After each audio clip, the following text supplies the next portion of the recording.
लीजिए दोस्तों, कहानी अब उस मोड़ पर पहुंच चुकी है जहां हर दिल की धड़कन तेज हो जाएगी। अनु की आंखों में चमक है, क्योंकि उसके हाथों में आया है वो कड़ा जो बिल्कुल वैसा ही है जैसा आर्य सर पहनते हैं। अनु जैसे ही कड़े को देखती है, उसके दिल में एक ही बात गूंजती है, इसका मतलब आर्य सर यही है और मैं उनसे मिलने से बस कुछ ही कदम दूर हूँ।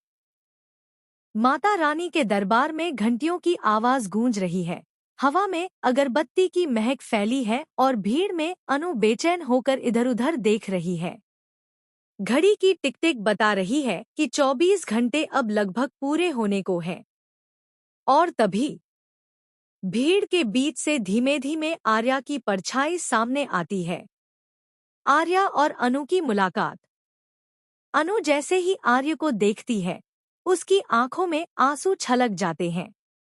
उसका दिल कह उठता है कि ये मुलाकात कोई इत्तेफाक नहीं, बल्कि माता रानी की मर्जी है। आर्या भी अनु को देखता है, हैरान, चकित और जैसे किसी पल के लिए उसकी सांसें थम जाती हैं। वो सोचता है, क्या ये सच है? क्या अनु मेरे सामने खड़ी है? क्या सच में किस्मत चाहती है कि हम दोनों एक हों? अनु के कदम धीरे-धीरे आर्या की तरफ बढ़ते हैं, लेकिन आर्या का मन अब भी दुविधा में है।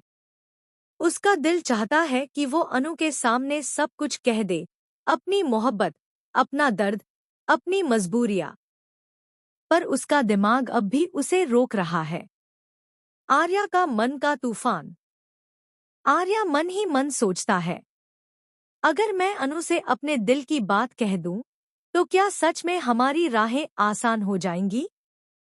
या फिर ये रास्ता और भी मुश्किल हो जाएगा? लेकिन अब तो अनु ने मुझे पहचान ही लिया है। मैं कब तक भागता रहूंगा? कब तक अपनी मोहब्बत से मुंह छिपाऊंगा? आर्या की आंखों में अनगिनत सवाल हैं और अनु की आंखों में सिर्फ भरोसा। अनु साफ कह देती है, आर्य सर, अब वक्त आ गया है। 24 घंटे पूरे होने से पहले आपको मुझे जवाब देना ही होगा। क्या आप मानते हैं कि हम दोनों एक दूसरे के लिए बने हैं? जेंडे और मीरा की हार। उधर दूसरी तरफ जेंडे और मीरा पूरी कोशिश कर रहे होते हैं कि किसी भी तरह आर्या और अनु की मुलाकात ना हो। वो भागते हुए लिफ्ट तक पहुंचते हैं ताकि मंदिर पहुंचकर इस मिलन को रोक सकें।